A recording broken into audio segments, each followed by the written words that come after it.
এখন বাজে সকাল ৫টা। আমাদের গ্রামে প্রত্যেকে কিন্তু উঠে গেছে, উঠেই যে যার কাজে লেগে পড়েছে।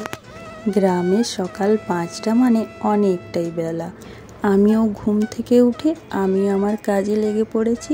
তো চলো তোমাদেরকে আমি আগে আমার পরিচয়টা দিয়ে দিই।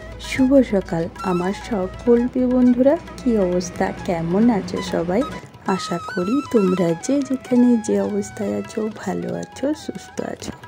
তোমাদের সকলের আশীর্বাদে ও ঈশ্বরের আশীর্বাদে কিন্তু আগের থেকে আমি অনেকটাই ভালো আছি। ঝাড়গ্রাম জেলার ছোট্ট একটি গ্রাম থেকে আমি সুমিত্রা আমার ব্লগ চ্যানেলে তোমাদের সবাইকে অনেক অনেক স্বাগত। ভিডিও শুরুতেই বড়দেরকে আমার প্রণাম, ছোটদেরকে আমার বুক ভরা ভালোবাসা জানিয়ে আজকের ব্লগটা শুরু করলাম। স্কিপ না করে পুরো ভিডিওটা দেখার অনুরোধ করছি আমি তোমাদেরকে। আশা করছি আজকের ব্লগটা একটু হলেও ভালো লাগবে। আর ভালো লাগলে একটা লাইক করে কমেন্ট করে দাও। আর বেশি করে যদি ভালো লাগে তাহলে আমাকে বন্ধু করে আমার পরিবারের পাশে থেকে যাও। সকাল থেকে অনেক কাজই থাকে, সব কাজ তো দেখানো সম্ভব হয়ে ওঠে না, তাই না বলো? ভিডিওটা তাহলে অনেক বড় হয়ে যাবে। তার মধ্যে থেকে কিছু কিছু ভিডিও আমি তোমাদের সাথে শেয়ার করি। সকালে উঠে আমি যেমন ঘরটা মুছলাম, তারপর সায়নকে পড়াতে বসেছিলাম। সায়নকে পড়াচ্ছিলাম আর আমি কিন্তু দেখলে চুলটাও আঁচড়ে নিলাম।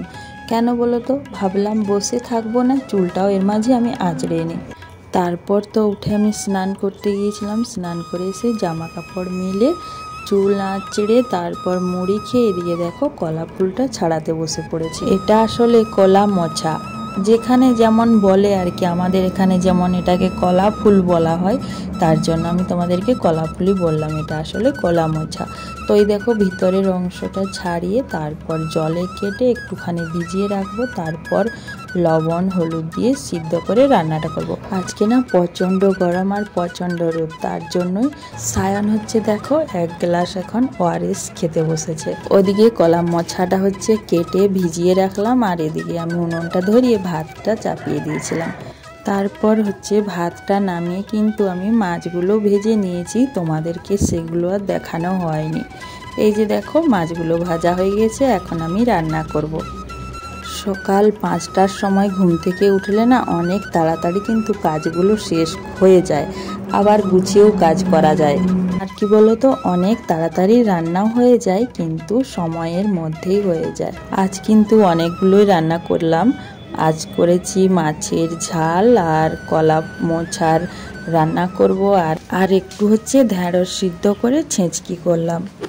আর হ্যাঁ বন্ধুরা, তোমাদের মূল্যবান সময়টুকু নষ্ট করে আমার এই ভিডিওটা দেখার জন্য অনেক অনেক ধন্যবাদ। তবে যদি নতুন বন্ধু এসে থাকো, আমার চ্যানেলটা সাবস্ক্রাইব করে মিষ্টি বন্ধু হয়ে আমার পরিবারের পাশে থেকে যাও। বক বক করতে করতে এইদিকে দেখো আমার রান্না বান্না সব হয়ে গেছে। এই যে দেখো কলা মোছার রান্নাটা কি সুন্দর না হয়েছে, আর খেতেও দারুণ হয়েছিল জানো।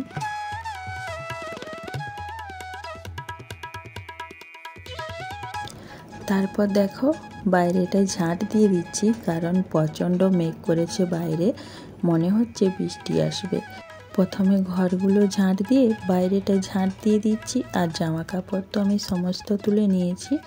তো আজকের ভিডিওটা আমি এখানেই শেষ করছি। ভালো লাগলে একটা লাইক করে কমেন্ট করে দাও, আর নতুন হয়ে থাকলে অবশ্যই চ্যানেলটা সাবস্ক্রাইব করে দাও।